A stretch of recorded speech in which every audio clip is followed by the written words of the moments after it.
সচিবালয়ে প্রধানমন্ত্রী তারেক রহমানের সাথে বৈঠক করছেন ইউএস বাংলাদেশ বিজনেস কাউন্সিলের প্রতিনিধিরা। এ নিয়ে বিস্তারিত জানাতে আমাদের সঙ্গে যোগ দিচ্ছেন সহকর্মী হাবিব রহমান। হাবিব, বৈঠকটি তো সকাল 9:30টায় শুরু হয়েছে। কতক্ষণ নাগাদ বৈঠকটি চলবে এবং বৈঠকে বাংলাদেশে বিনিয়োগের সম্ভাবনা নিয়ে আলোচনা চলছে, পাশাপাশি আর কোন কোন বিষয়গুলো প্রাধান্য পাচ্ছে বৈঠকে?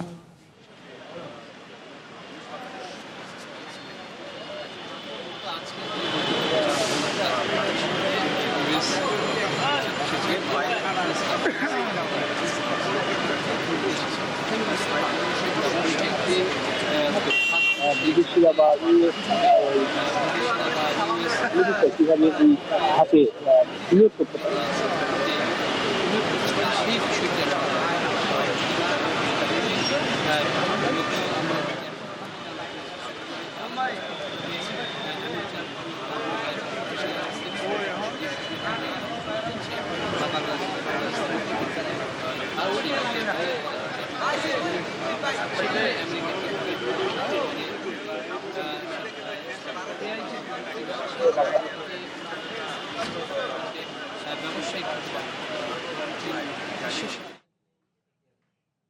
হাবিব, আপনাকে অসংখ্য ধন্যবাদ আমাদের সাথে যোগ দেওয়ার জন্য।